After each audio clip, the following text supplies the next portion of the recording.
네, 안녕하세요. 저는 테슬라 지금 딱 운영한 지 2년 됐고요. 2023년 11월에 구매해서 지금 2025년 11월이니까 딱 2년 된 테슬라 모델 3 오너입니다. 제가 2년 동안 타면서 테슬라 단점이라고 느껴졌던 것들을 좀 솔직하게 단점의 요소들을 설명해 보려고 합니다. 첫 번째 단점은 충전 스트레스입니다.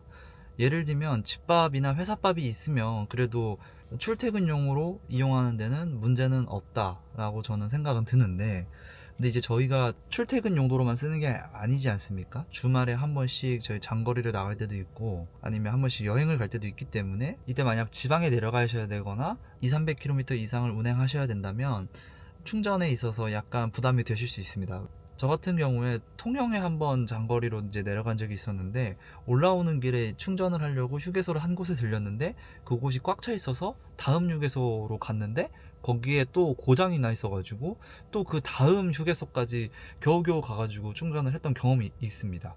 근데 이제 마지막에 겨우 했던 그 충전기도 되게 오래된 충전기여서 충전 속도가 되게 느리게 나왔던 경험이 있습니다.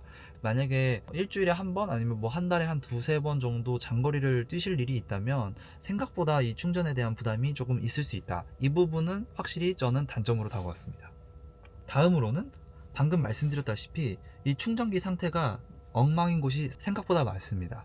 사실 슈퍼차저 같은 경우는 이용하는 데 있어서 굉장히 쾌적합니다. 이 부분은 사실 장점으로 볼 수 있는데, 이 외에 DC 콤보를 이용해야 하는 일반 충전기 같은 경우에는 고장나 있는 경우가 상당히 많습니다. 주차를 해가지고 꽂았는데 충전이 안 돼서 다시 그걸 빼서 옆 칸으로 또 옮기고 막 이런 경우들이 꽤 많거든요. 그럴 때마다 생각보다 이 충전 경험이 썩 유쾌하진 않다. 물론 이제 집밥과 회사밥을 주로 쓰시고 슈퍼차저가 근처에 있으셔서 슈퍼차저만 쓰신다 하시면 사실 이거는 단점으로는 다가오지 않을 수 있습니다. 그리고 다음은 저희가 방금도 또 말씀드렸다시피 슈퍼차저가 아닌 경우에는 저희가 DC 콤보를 써야 되는데, 이 DC 콤보가 일단 첫 번째로 가격이 비쌉니다. 제가 처음에 테슬라를 구매할 때만 해도 20만원대 한 중반 정도였던 것 같은데, 그때 이후로 한 20만원 후반으로 갔다가 지금은 또 가격이 더 오른 걸로 알거든요. 충전기 가격이 조금 있다. 뭐 사실 이게 30만원이더라도 한번 사서 내가 테슬라를 운용하는 동안 계속 충전하는 데 있어서 사용할 수 있다면 사실 충분히 투자할 만한 저는 가치는 있다고 생각합니다. 다만 이 충전 어댑터가 생각보다 크기 부피도 있고 무게도 있거든요. 이거를 꺼내서 충전기 커넥터에 연결을 하고 그 무거운 케이블을 제 차에 또 연결을 하고 하는 과정이, 이 경험이 생각보다 유쾌하진 않습니다. 예를 들면 만약에 제가 테슬라가 아니라 일반 현대차야 전기차를 샀으면 DC 콤보를 안 사도 되고, 또 충전할 때마다 DC 콤보를 어디서 찾아가지고 이걸 꺼내서 연결하고 체결 잘 됐는지 보고 이렇게 할 필요가 없기 때문에 이 부분도 확실히 테슬라를 운영하는 데 있어서 단점으로 저는 다가왔습니다. 다음으로는 겨울 주행거리입니다. 이 겨울에는 확실히 주행 가는 거리가 적어도 70% 정도로 봐야 합니다. 예를 들면 봄, 가을에 최대 400km를 운전하셨다라고 보시면 그거의 70%인 한 280km 정도, 한 300km 정도만 운행이 가능하다. 이 정도로 마음을 먹고 운행을 시작하시는 게 정신 건강에 이롭습니다. 겨울에 영하 이제 뭐 5도, 10도 이렇게 떨어지면 배터리 성능이 현저하게 줄어들기 때문에 주행 가능 거리가 한 70% 정도 줄어든다. 그리고 다음으로는 딱딱한 승차감입니다. 테슬라가 모델이 여러 가지가 있기 때문에 제가 테슬라의 단점이다 라고 말하기는 좀 그렇고요. 제 모델은 2022년 미국산 모델 3 롱레인지 모델입니다. 확실히 이제 일반적인 휘발유 차량이나 이런 차들에 비해서는 약간 좀 딱딱한 승차감은 확실히 있습니다. 제가 엄청 예민한 편은 아닌데 휘발유 세단을 탈 때 느끼는 그 부드러움이랑 이제 비교가 되기는 합니다. 다만 그렇다고 해서 못할 수준이다 뭐 이런 건 아니고요. 적응이 되면 전혀 문제는 없는데, 이게 사람마다 다르기 때문에 꼭 주변 지인의 테슬라를 한번 타본다든지 아니면 시승을 통해서 감당할 만한 승차감인지는 꼭 본인이 한번 테스트를 해보시고 타시는 거를 저는 추천을 드립니다. 저는 개인적으로 전혀 문제가 없어서 저에게는 단점이 아닌데, 이게 승차감이 구리다, 뭐 승차감 때문에 차 바꾸고 싶다, 뭐 이런 분들을 간혹가다 제가 본 적이 있어서 일단은 테슬라 단점으로 제가 한번 선정을 해봤습니다. 다음은 전기차를 거절하는 몇몇 기계식 주차장들이 있습니다.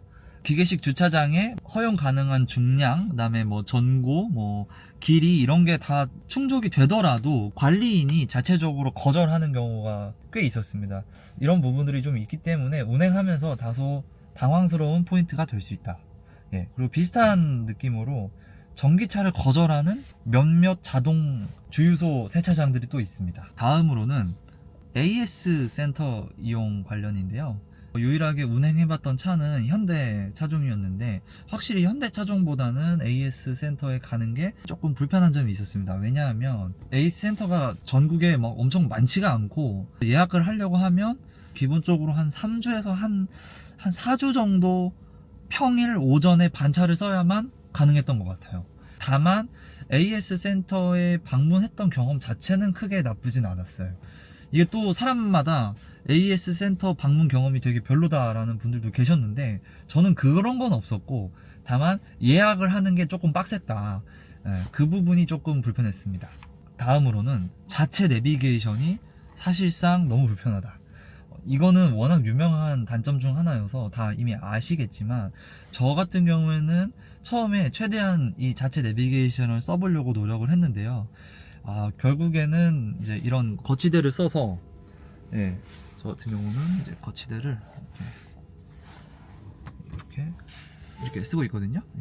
이렇게 거치대를 써서 뭐 T맵을 저는 이제 쓰게 되더라고요. 왜냐하면 일단 과속 카메라 문제도 있고요. 현재 뭐 업데이트가 돼서 이게 과속 카메라가 울리긴 하는데요. 이게 한 번 울리고 정확하게는 모르겠어요. 한 500m 정도에서 한번 알람음이 땅 한 번 울리고 그리고 아무 알람음이 없다 보니까 이게 정확하게 내가 지금 과속 카메라와 몇 미터가 남았는지 그 다음에 내가 지금 초과해서 운전하고 있는지 뭐 이런 부분들이 직관적으로 모니터링이 안 됩니다. 그래서 뭐 없는 것보다 낫지만 결국에 핸드폰에 있는 T맵이나 뭐 네이버 카카오 내비게이션을 쓰게 되더라. 저는 그게 하나의 단점이었습니다. 그리고 다음은 미국산 모델 3를 샀던 저에게만 한정되는 이야기일 것 같긴 한데요. 요즘 중국산은 안 그렇다고 하는데 확실히 일단 단차 부분이 안 맞는 부분들이 조금 있었습니다. 예를 들면 저 같은 경우에는 앞에 트렁크, 프렁크라고 하죠. 프렁크에 물이 계속 들어갔어요. 닫았을 때 그 고무 패킹이 완벽하게 방수를 하게끔 이렇게 막아줘야 되는데 거기에 틈이 있었나 봐요. 그래서 이 물이 계속 들어오는 거예요. 그래서 처음엔 그걸 모르다가 한번 열어봤는데 거기 이제 물이 쫙 고여 있고 뭐 이런 경험들을 한 적이 있었어요. 그래서 이것도 AS 센터 예약해서 그 단차를 맞춰서 지금은 이제 물이 안 들어오고 있고요. 그 다음에 또 두 번째는 또 잡소리 이슈가 있었습니다. 처음에는 잘 몰랐는데 타다 보니까 방지턱을 넘거나 할 때 이 시트 안쪽 어딘가에서 플라스틱이 이게 덜그닥 소리가 계속 나더라고요. 그래서 AS 센터에 방문을 해서 이 부분을 좀 수리했던 경험이 있습니다. 확실히 미국산 2022년 모델은 조금의 어떤 단차의 이슈, 그 다음에 약간 잡소리 이런 이슈들이 좀 있을 수는 있다. 그리고 다음은 이게 누구를 이제 픽업할 때, 누구를 길가에서 이제 태워줄 때가 있지 않습니까? 요때 사람들이 테슬라에 익숙하지 않은 사람들은 문을 못 열어요. 이게 우리나라가 택시들이 전기차가 되게 많아서 현대차나 기아차 전기차 같은 경우에는 이게 자동으로 이 핸들이 이게 올라오지 않습니까? 그래서 사람들이 이제 본능적으로 그걸 잡아서 당겨서 문을 여는데 테슬라는 이제 그런 게 없다 보니까 문을 못 여는 경우들이 되게 많았습니다. 제가 문을 열어주는 경우도 있었고 처음에 이거 문을 여는 게 쉽지 않았던 것 같습니다. 다음은 이 온도 조절인데요. 온도 조절을 이렇게 해서 이렇게 잡아당기면 더워지고 이렇게 하면 줄어들면 추워지고 뭐 요런 메커니즘인데 이게 이렇게 정차해 있을 때는 아주 미세하게 조정이 가능합니다. 뭐 20.5도, 21도, 22도 이렇게 하는데 이제 운전을 하고 있을 때는 이게 앞을 본 상태에서 이 손가락으로 이거를 컨트롤하기가 조금 쉽지는 않습니다. 그리고 다음으로는 블랙박스 문제입니다. 이 블랙박스가 있기는 한데 제가 알기로는 운행을 하고 1시간이 넘어가면 이게 자동으로 잘리는 걸로 알고요. 그리고 두 번째로는 소리가 녹으면 안 됩니다. 그래서 이게 예를 들면 가만히 정차해 있었는데 누가 내 차를 긁고 갔다, 아주 약하게 긁고 갔다, 화면을 봤을 때 그 사람으로 추정은 되는데 이게 소리가 안 들리다 보니까 긁히는 소리가 안 나는 거죠. 그래서 이제 그런 부분들이 조금 애매할 때가 저는 좀 있었습니다. 이 블랙박스의 기능이 매우 중요하다라고 생각하시는 분들은 사실 그냥 사제로 블랙박스를 다시는 거를 저는 추천을 드립니다. 뭐 요즘에 뭐 잘 돼 있기 때문에 테슬라에 전용으로 블랙박스 설치해주는 업체들이 많이 있어서 그런 분들 이용해서 하시는 게 저는 더 낫지 않을까. 이 순정 블랙박스가 뭐 좋기는 하지만 약간 한 번씩 조금 불안할 때가 있다. 네, 그리고 다음은 이거는 제 친구가 이번에 모델 Y 주니퍼를 출고하면서 겪었던 단점 중 하나인데요. 딜러가 없다 보니까 하이패스, 블랙박스, 틴팅 이런 것들을 이제 본인이 다 알아보셔야 합니다. 이런 걸 알아보는 게 나는 재밌다 하시는 분들은 상관이 없는데, 아, 이거 하나하나 알아보는 게 나에게는 다 일이다 라고 느껴지시는 분들에게는 이게 단점이 될 수 있습니다.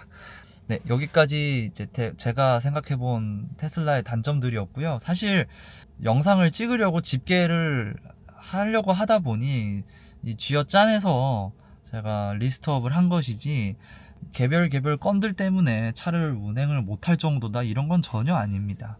예, 뭐든지 다 장단점이 있기 때문에 이 부분에 대해서 뭐 이게 테슬라를 까는 거다 뭐 이런 식으로 받아들이시는 것보다는 분명히 지금 테슬라를 살지 말지 고민하시는 분들이 되게 많을 텐데 요러한 포인트들도 있다 이렇게 알고 구매하셔야 나중에 후회 안 하시지 않을까 해서 만들어 본 영상이고요. 사실 이것을 뛰어넘는 장점들이 훨씬 많기 때문에 저는 지금 이제 만 2년을 넘어서 3년차 테슬라 오너로 나아가고 있고요. 저는 뭐 심지어 집밥, 회사밥도 없이 1년에 13,000km, 14,000km씩 지금 타고 있습니다.